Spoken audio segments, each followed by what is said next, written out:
òun náà ló tún ṣẹlẹ̀ lónìí Allahu akbar. à ń sọ ńjọ́ tá a bẹ̀rẹ̀ ìjẹ́dógún lakọ́ mẹ́nu lé ọ̀rọ̀ ayé àti bá ti mú ní kékeré ká má dì í máa yà ká má gbé e sérí ẹ gbọ́ Ayakumullah. kéèyàn fà lọ́wọ́ gẹ́gẹ́ bí n téèyàn lè jùlẹ̀ ní kíákíá Ayé ká má bẹ́ẹ̀ gbé ni sí. ká sì má gbé sáyà Ká má gbé sáyà ká kára fà fà lọ́wọ́ lọ́wọ́ báyìí kí pólí báyìí Déyẹ̀ lè sọ́lẹ̀ àti bẹ́ẹ̀ ni Akrakumullah. ọgbọ́n Yorùbá ní ẹlẹ́rù pólí báyìí àbí lọ kíá Mashallah. Sáyé nù. bẹ́ẹ̀ ni pé tó ṣe fà lọ́wọ́ nǹkan kékeré nù ọgbọ́n Àgbọ́yìí òun ni hand bag kì í ṣe luggage wọ́n ń pè kan ní luggage Ìtọ́pọ̀ ni ó dì sínú ìyẹn ó di sínú ẹ̀ àmọ́ hand bag ní tó lè fà lọ́wọ́ pé tó bá di jìyà ọ̀sàdé jùlẹ̀ àmọ́ n tó gbélé rí kó tó kọ́ sọ̀kalẹ̀ wọ́n ti dé Allah. ọgbọ́ Akrakumullah. iná ìyẹn gbọ́dọ̀ mú ayé bẹ́ẹ̀ àwọn tí wọ́n dì í dá tí wọ́n sì tó dá tí wọ́n á fojú kéré ayé àti tí ń bẹ nínú ayé tọ́lọ̀ wọn wá jókòó ti ìbáadà ó ti bá wọn bidayata hayatihim Láti bẹ̀rẹ̀ ayé wọn hatta nihayatihim títí Ọlọ́run bí ní títọ́ dé. so inú wọn tí àwa àfáà tá ń bẹ lónìí tá a wò kọ́ sí wípé àṣẹ́kùbọ̀ àwọn ẹni eré tọ́lọ̀ ń gbé kalẹ̀ fún wa lónìí káwa tá ń sáré ayé tá ń sáré àdàgbà àdàwọ̀ ẹ má fẹsẹ̀ gbá kínní yẹn má Bóyá bàbá. àdìgbà àdàwọ̀ àdìkòkò bàbá àsásùn Àwọn tá a lè mọ̀ wò láwùjọ. àwọn tá a lè wò láwọ̀ kọ́ sí fún ẹni wọ́n bá fẹ́ di tiẹ̀ dáadáa Mashallah. inú wọn ni bàbá wa gbà tí a gbọ́ ìkúrò láyé wọn lónìí Rahimahullah. inú òpó kan tó di ilẹ̀ yìí mú Allahu akbar. òpó ńláńlá inú ń tọ́ sẹ́kù fún wa nílọrin lágbàlagbà tí ò sọ́jú eré wọn lẹ̀ La ilaha La ilaha illallah. Lóòótọ́. kò sí ọjọ́ eré wọn lẹ̀ Mọ́. bẹ́ẹ̀ ni Hayyakumullah. láàfà Allahu akbar. òun náà ni àwọn bàbá wa Sheikh Abdulkarim àbí bẹ́ẹ̀ni. bàbá wa Ìmáàmù Bani Rahimahullah.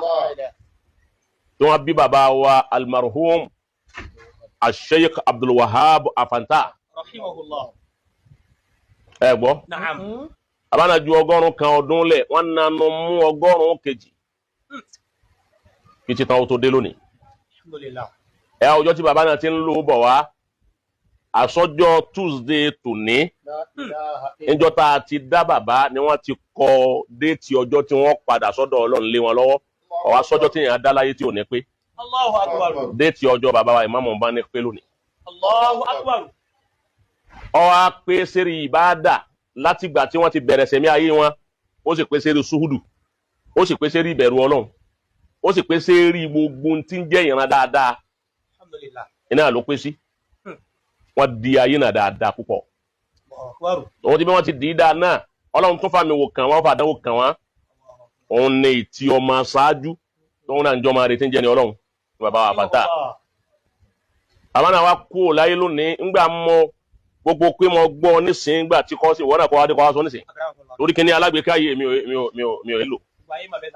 àmọ́ ńgbà tó dé tó ń sọ Mufti Jákùmá náà dé ó ní sẹ́ mo ti gbọ́ ó ní kọ́ sí mo ti sọ fún mi nísìnyí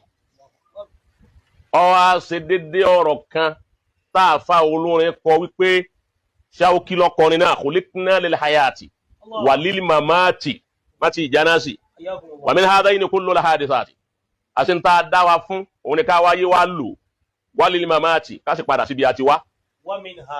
kullu al hadithati gbogbo ń tá a wá jẹ́ láyé àdàgbà àdàwọ̀ àdìkòkò di bàbá àsásùn àwọn tẹ́mi wọ́n gùn nípa àpín gúngún ẹ̀mí àláfíà sì tó wọn láyé ni wọ́n fi lọ Ọlọ́run ó gbà láfíà lọ wọn kò sí wípé ọdún báyìí ni wọ́n ti wà lérí dùbúlẹ̀ àìsàn Ọlọ́run ó gbà láfíà lára wọn títí tí wọ́n fi lọ lè bá Ọlọ́run wọn. wàmán yúwùlad ẹni a bá ti bí yẹ àyíṣ dandan ni kọ́ sẹ̀mí bọ́ bá sẹ̀mí débi kan yọ padà kú mbẹ̀ ká alámú yẹ múra kàyà ló o bí ìgbà tí ó jìjì rẹ̀ ò ti rìn káàkiri láyé bàbá Ìmáàmù Bani náà tó jáde kú mbẹ̀ bí ìgbà tí wọn ò lo ayé lẹ́yìn tí wọ́n la 100 ọdún wọ́n ti tún lo tó lé lógún lẹ́yìn 100 wọ́n la 100 mọ́lẹ̀ tán 100 kejì tí wọ́n mú lọ wọ́n ti lo tó lé lógún nínú rẹ̀ àmọ́ tòun ti bẹ́ẹ̀ ká lámúyà múra kàyálù òfin káyìnàtì ó ti dàbí ìgbà tí bàbá Ìmáàmù Bani náà tó wáyé nínú tí bàbá Ìmáàmù àgbà lánàá nẹ́sẹ̀ ó dàbí ìgbà tí wọn ò lo ayé yìí rí bí ìrànà bí ẹ bá ṣe fọ́tò tá a bá ń rí àbí fídíò wọn tí wọ́n bá ń sẹ́ndì sáyé tá a bá tún rí láfi máa rántí pé wọ́n lo ayé àtàwọn sẹ́ẹ̀rì tí wọ́n ṣe ni oníjẹ́ àgbàgbé wọn kan láyé. alaysa al-haqqu tó dodo kọ́ ni anna al-aisha fani ìjẹ́ ẹ̀mú yóò tán aṣọ tá à ń wọ̀ tán ilé tá à ń gbé ọ̀ tán ìwọ́n tó ní gbogbo ẹ̀ náà padà tánjọ́ kan náà ni wa anna al-hayya ghayatuhul mamat ẹni tí ń bẹ láyé bó ti lè wò kọ́ lágbára tó ọ bá lo àjídèwé gbogbo ń tọ́ bá wù ọ ní kó lò ààrẹ ni ó lo gbẹ́kúdè lẹ́nu gba adáyé yìí náà láàrin àrídàkọ ẹ̀ ó lo gbẹ́kúdè ẹ̀mí rẹ̀ wá gùn dé pàápín ó wá bẹ̀rẹ̀ ààrẹ ó ṣe ààrẹ ọdún 10 ẹ̀mí ó sì bọ́ lọ́rùn rẹ̀ wọ́n wá ń sa sóòrùn láàárọ̀ lọ́sàn-án òrùn lábẹ́rẹ́ tí ó gbà tó bá ti di ní ìrọ̀lẹ́ wọn ó sì tún ka wọlé bí gbà tí èèyàn ká sọ ọgbọ́n nígbà wá di pé ìnira yìí pọ̀ fóun náà tẹ́mi ó sì bọ́ lọ́rùn ẹ̀ fúnra ẹ̀ lọ́wọ́ fi ìṣára júwe ibi tí òun de ẹ̀mí òun mọ́ wọ́n á débẹ̀ wọ́n á tú kinní ọ̀hún wọ́n ti ń tú nǹkan náà ẹ̀mí sì bọ́ lára rẹ̀ èyí tó sojú àwa ni ọgbọ́n kò síbẹ̀ yẹn tẹ́lẹ̀ wo lágbára ọ̀hún tó ọ padà kú mẹ́ àwọn ẹni eré táwọn ń bẹ lẹ́gbẹ̀ẹ́ ọlọ́run tí wọ́n ń wúlò fọlọ́run tí wọ́n ń sáfù ọlọ́run tọ́lọ́run sì fẹ́ wọn táwọn náà fẹ́ ọlọ́run àwọn náà lọ padà mú kú ńlẹ̀ inú tá a fi ń mí nílọrin tó sẹ́kù fún wa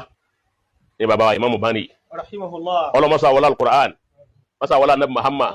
wọ́n yìí jẹ́ ìlú kan kọ́ ní baba Imam àgbà tó ní tuntun tá a jẹ́ ńlọrin tí wọ́n mú wa lọ lè kí baba wa Imam Bani ẹ̀ ń já sí wípé baba náà ń dúró de káyìn ìmáàmù lójú àwọn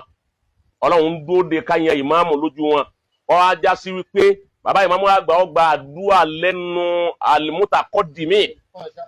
àwọn àfáà tí wọ́n ti lo 100 ọdún ọgbọ́n inú àfáà tó ti lo 100 ọdún láyé wọ́n gbọ́dọ̀ ṣàdúrà fún bàbá ìmáàmù yìí gẹ́gẹ́ bí wọ́n ti ṣe fún bàbá ìmáàmù tàná náà níjọ́ bàbá ìmáàmù tàná jẹ inú àwọn tó ṣàdúrà fún wọn náà bàbá Bani wà wọ́n tó wá ṣàdúrà fún bàbá ìmáàmù tòní inú gbogbo bíi tí ìmáàmù tòní kiri káàkiri tí wọ́n lè gbàdúrà kò sí ọjọ́ eré tó tẹ ìmáàmù Bani àti ntọ́lọ́run ń dá dúdé wọn náà nù èyí wọn jẹ́ àmọ́ wípé bàbá ìmáàmù tòní wọ́n lẹ̀mí gígùn láyé torí pé ẹ̀mí gígùn ẹni ẹ̀mí rẹ̀ gùn lọ́tọ̀rọ̀ ẹ̀mí gígùn fún wa wọ́n sì ké súra 10 fún wọn náà Al-Qur'an. jọba ajá sí pé àkọ́kọ́ ṣẹ́ tí bàbá ìmáàmù tòní ọ̀wá ṣe tọ́jẹ́sẹ̀ tọ́lọ́hun tọ́jẹ́sẹ̀ rí àtọ́lọ́hun tó sì jẹ́ súnà náà Muhammad lákọ̀ọ́kọ́ ṣẹ́ tí wọ́n kọ́kọ́ ṣe bàbá ìmáàmù Bani yìí náà ni ó tó jẹ́. Allahu akbar. ẹ̀wọ̀n pé àkọ́kẹ́ náà ti wà nínú àkọọ́lẹ̀ báwọn ọlọmọsà wọlé abẹ ọlọmọsà bá foríjì wọn kọkẹ wọn kọkẹ gbogbo àwọn tí wọn lọ lè bá láwọn ọmọ kéwú láwọn tó bí wọn láwọn ìyàwó àti ní gbogbo àwọn alájọṣe ọlọmọsà bá wa kẹ gbogbo wọn ọlọmọ Muhammadu Rasulullah àtúnkí bàbá wa bá lọ ni pé wọn tún kú aráfẹ́ra kú àti àṣẹyìndì ọlọ́njẹ́ bàbá wa bá lọ ní ogun àti bàbá Imam àgbà bẹ́ẹ̀ àti bàbá Imam Mali bàbá Imam Gambari bàbá Janasi bàbá Rabana bàbá Mukaddamu àgbà tí gbogbo àwọn tí wọ́n jẹ́ àfa wa nílẹ̀ yìí pé ẹtún kú aráfẹ́ra kú ọ̀kan nínú àwọn tẹ́ ẹjọ́ ń pàṣẹ ọ̀dọ̀ Ọlọ́run wọn kú nínú ayé yàí ẹjá ṣe kul huwa Allahu mẹ́ta fún ọkọlọ́wọ́ mú bá wọn. Bismillahir rahmanir rahim kul huwa Allahu ahad lam yalid wa lam yulad wa lam yakun lahu kufuwan ahad.